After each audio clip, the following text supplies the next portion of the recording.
Hello, everybody, and welcome back for another round of fun here on Not Your Mother's Goose.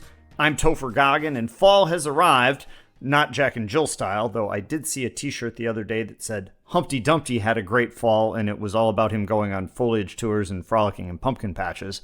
I do have to say that was pretty good. But actually what it means is that everyone is officially back to school, so we're going to make today our back-to-school educational TV special. It's all PBS all the time, starting with Mr. Rogers, all the way to trying to catch Carmen Sandiego. By the end of this show, you will definitely be smarter. Probably not by much, but take what you can get.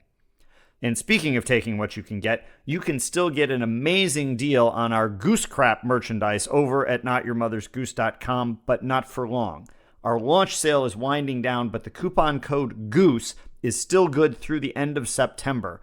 If you remember on the last show, I told you it was worth 40% off. Well, I actually messed things up and the code was not working for the first couple of days, so as an apology, I have bumped it up to 45% off. I've also fixed it so it works, as best as I can tell, though if you ever have a problem, please know that you can always email me at topher@notyourmothersgoose.com and I will help you out. Anyway, like I said, that code GOOSE is only effective for a few more days, so be sure to check out the hilarious greeting cards just in time for Christmas, and more stuff coming very soon that I'll tell you about on the next show. Okay, that's enough of that. I can actually hear Mr. Rogers' trolley coming, so it is time to plop ourselves down in front of the TV and turn on PBS Channel 11, and then we just have to hope it's not pledge break season, even though I'm sure you can get a nice tote bag if you want one.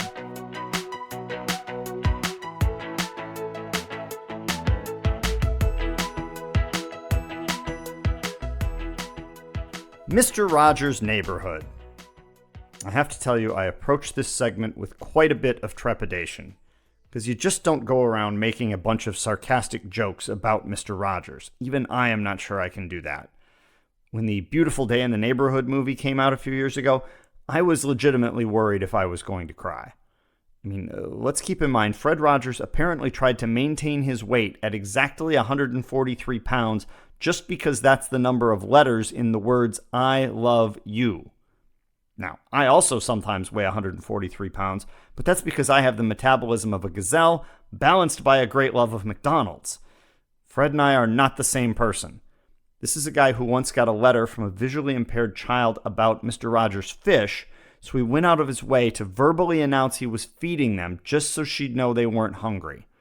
I write jokes here at my own peril. That being said, I do have some questions, most of which have to do with Mr. Rogers' daily schedule. His show was on in the afternoon where I lived. At the beginning, he'd come rolling into his house in a dress shirt, and then toss on a zip-up cardigan and the sneakers we all know during the opening sing-along. So far, so good. Must just be getting home from work, right? But who then changes back into their dress clothes later in the afternoon and heads back out, presumably not to visit their house again until the next afternoon? Either Mr. Rogers really needed a day planner, or this guy was working some long hours. Just saying. Now, you got all kinds of fun things during your visit to Mr. Rogers' Neighborhood. You might get a visit from Officer Francois Clemens or Handyman Negri. There would likely be a speedy delivery from Mr. McFeely. You definitely wanted to convert your VCR into one like Mr. Rogers' Picture, where you can just jam a tape in the side of a picture frame and immediately see a video, possibly about how something was made. Interesting point here, we could actually have a battle about who did the better How Crayons Are Made segment between Mr. Rogers and Sesame Street. I actually have to give the nod to the street here because of that catchy tune from Richard Harvey, but let's just say that if Crayola workers had gone on strike in the early 80s, the age 4 to 6 PBS viewing demographic could easily have filled in at the factory with all the crayon communication going on. Of course, if we really get down to it, you weren't there for Handyman Negri, Picture, or the crayons. You were there for the neighborhood of make-believe. Well, actually for the trolley, but close enough. The neighborhood of make-believe was a daily segment in a puppet world ruled by King Friday the 13th, I presume, Queen Sarah, and their son, Goodbye Ruby Prince Tuesday. There were a variety of other inhabitants as well, including Daniel Tiger, who of course went on to a career in animation, giving parents something to watch other than Paw Patrol or Bluey. Also, don't forget the king's somewhat creepy neighbor, Lady Elaine Fairchild, who lived in a merry-go-round where the centrifugal force apparently drove all of the blood in her body straight to the end of her nose. Move over, Rudolph.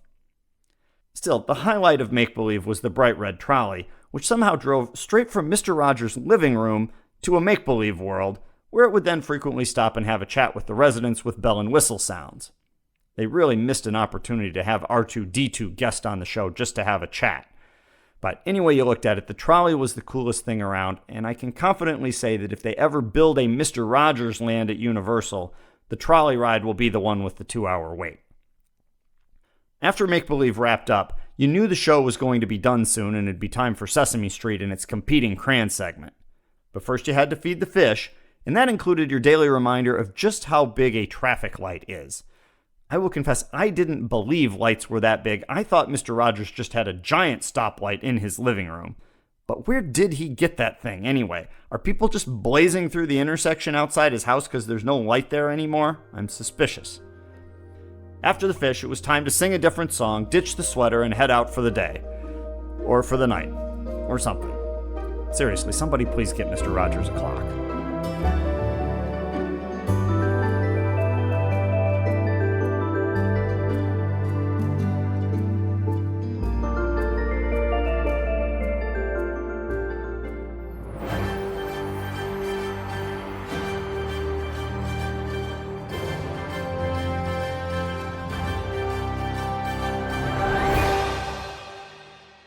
40 episodes worth of news and still not a single thing right. In fact, even that's not right, because a few of the specials didn't have news.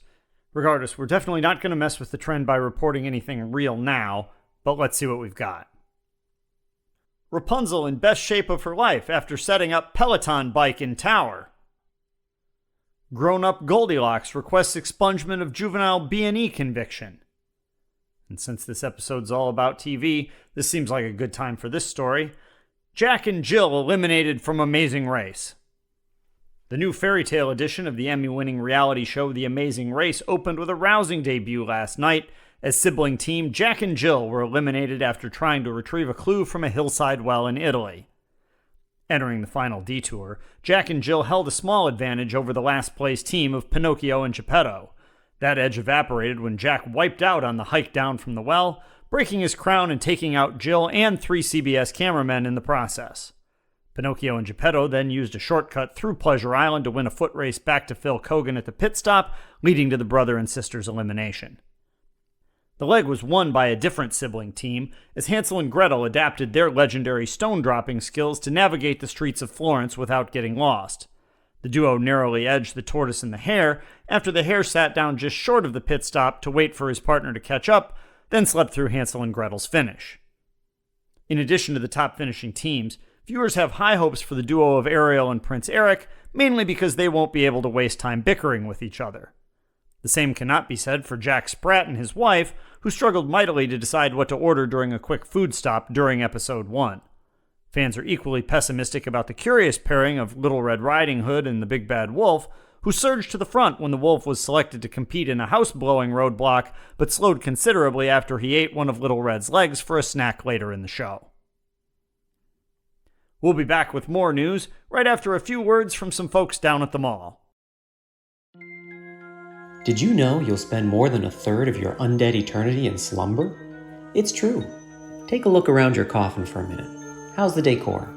If there's a pallor that screams dead since the 12th century, then I've got the place for you. Whether you're a basic bloodsucker or Dracula himself, when you're ready to take your resting place from bachelor box to sarcophagus to the stars, come see us here at Bloodbath & Beyond.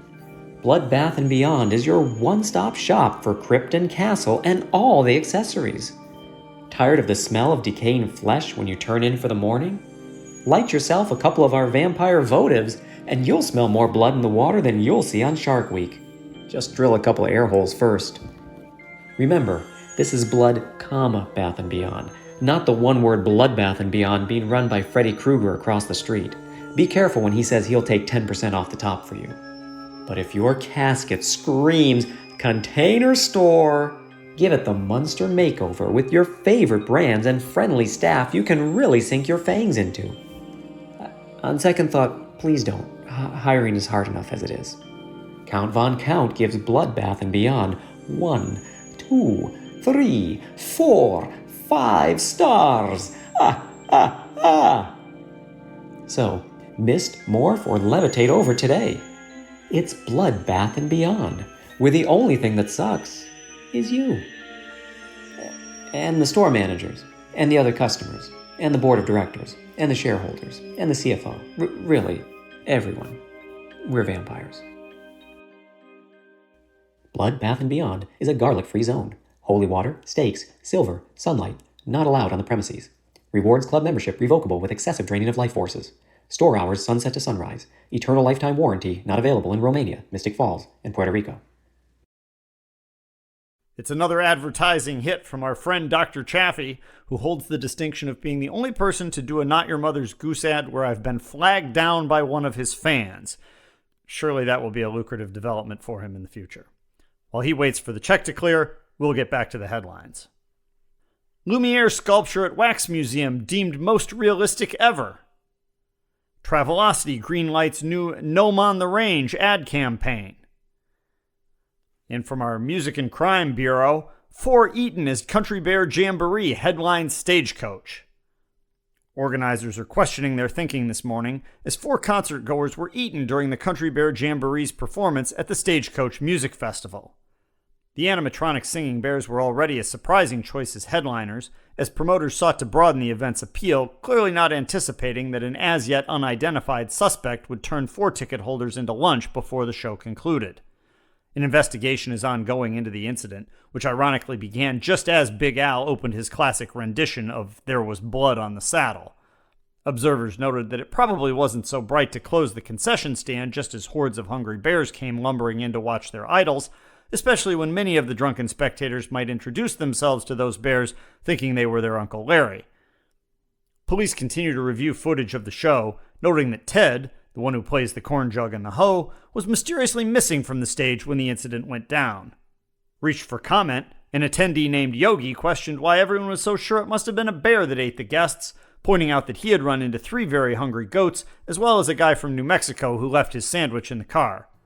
Yogi did, however, make sure to point out that he was definitely in his VIP box, along with some picnic baskets at the time in question.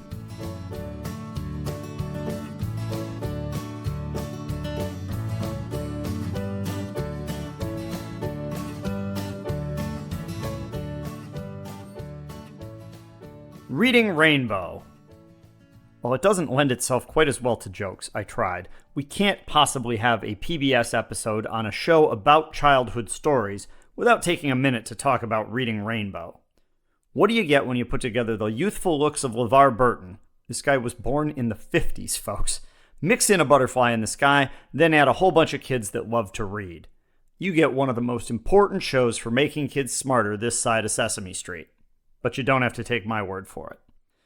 Find yourself an old Reading Rainbow episode and you will discover a featured story, which might be read by a celebrity, plus a variety of supporting segments encouraging kids' love of reading and storytelling. Then mix in some kids themselves presenting children's books the audience might want to check out, and you've got yourself a librarian's dream faster than you can say B. Dalton booksellers. And let's just say this was genuine kids' literature showing up.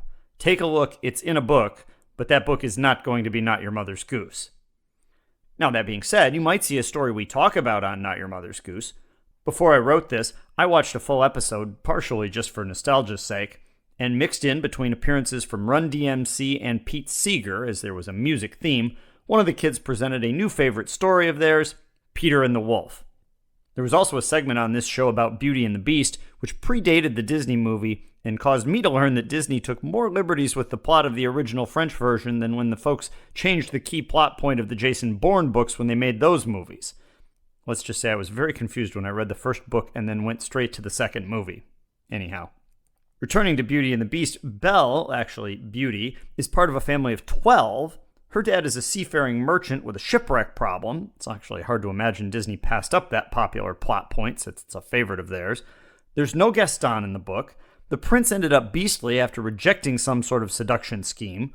There's a weird family tree where Beauty is like one of the in-laws. It's pretty confusing, especially if you're looking for Jerry Orbach as a singing candelabra. But you don't have to take my word for that either. You just need to watch Reading Rainbow.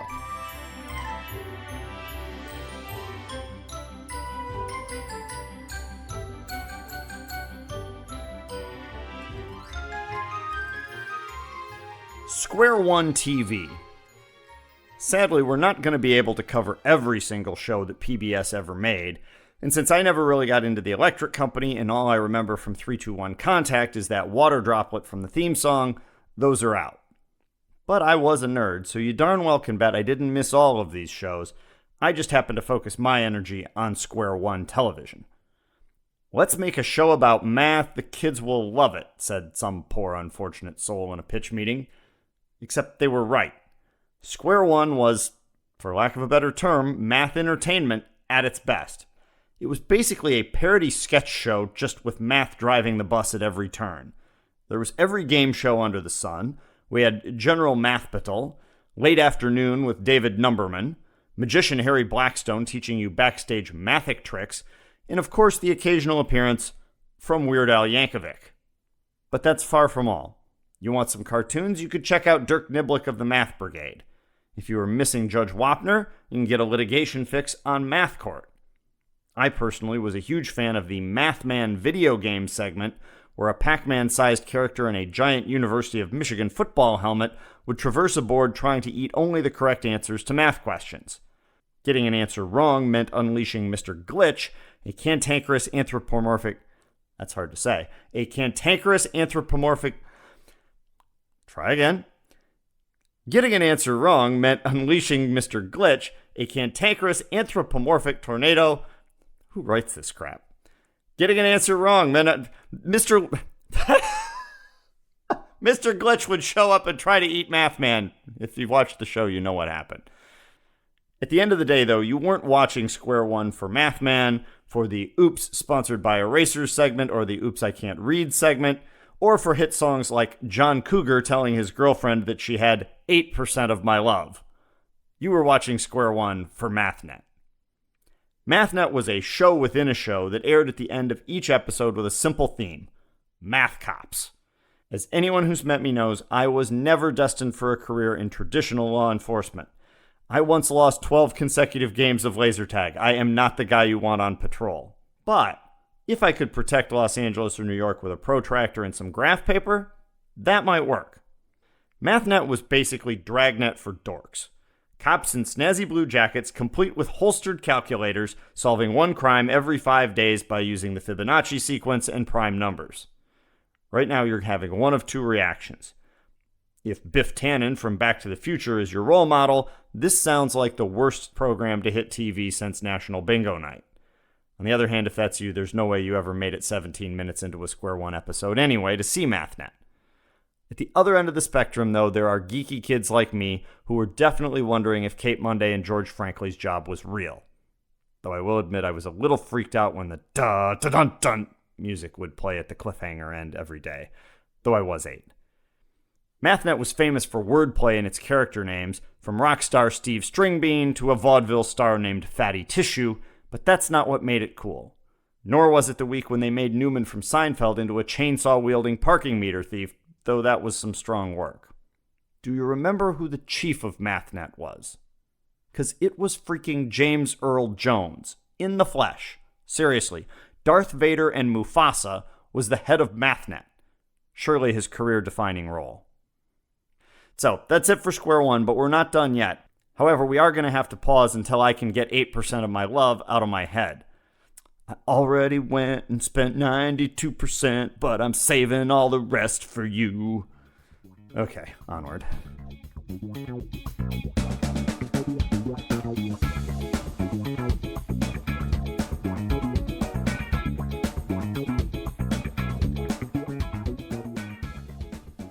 Where in the world is Carmen Sandiego?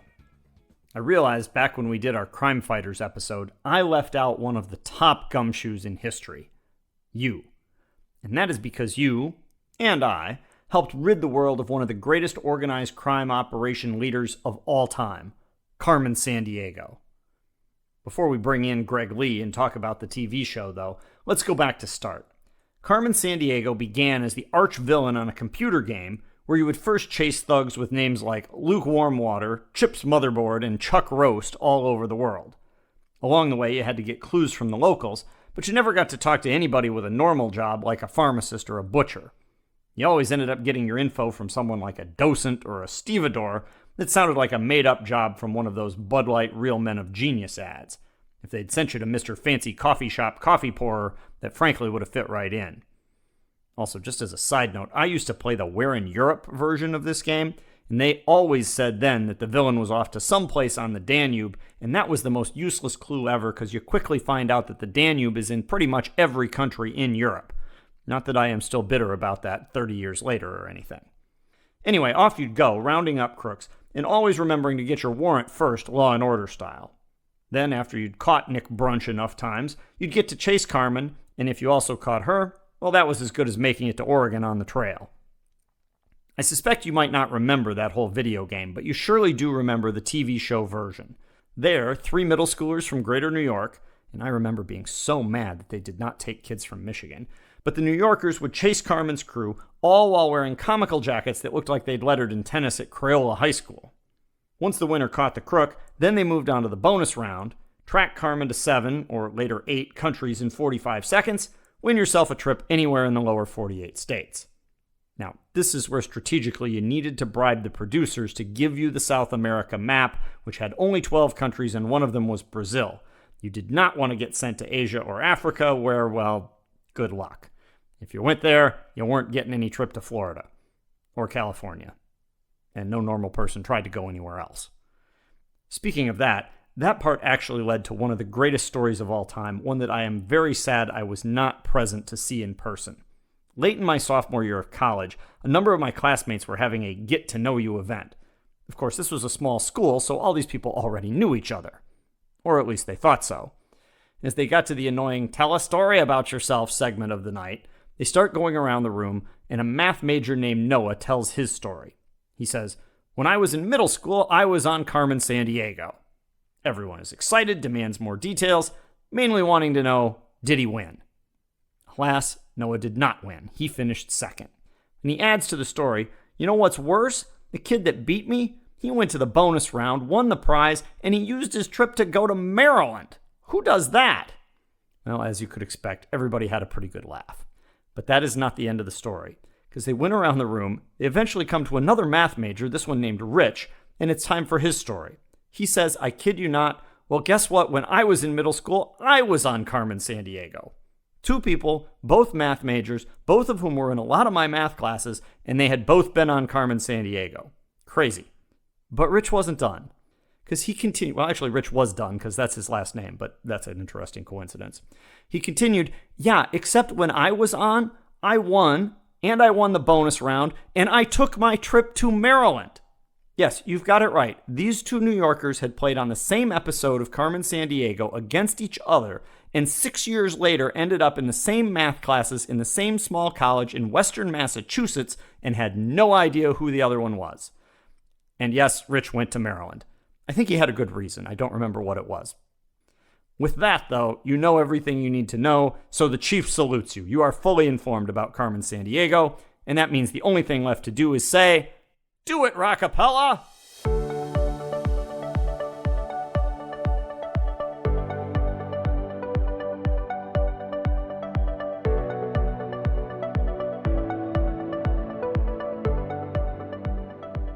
And with that, we've finished up a full day of viewing on PBS. Almost. You've probably noticed that we skipped over one rather important piece of the puzzle. Nobody told us how to get to Sesame Street. That's because the street is still coming with actually not 1 but 2 new segments over our next 2 shows. So be sure to tune back in for that, along with some non-PBS fun, as we're going to fire up our Nintendos and play some Tecmo Bowl, and we'll take a swing at a new fairy tale before and after with The Princess and the Peter Pan.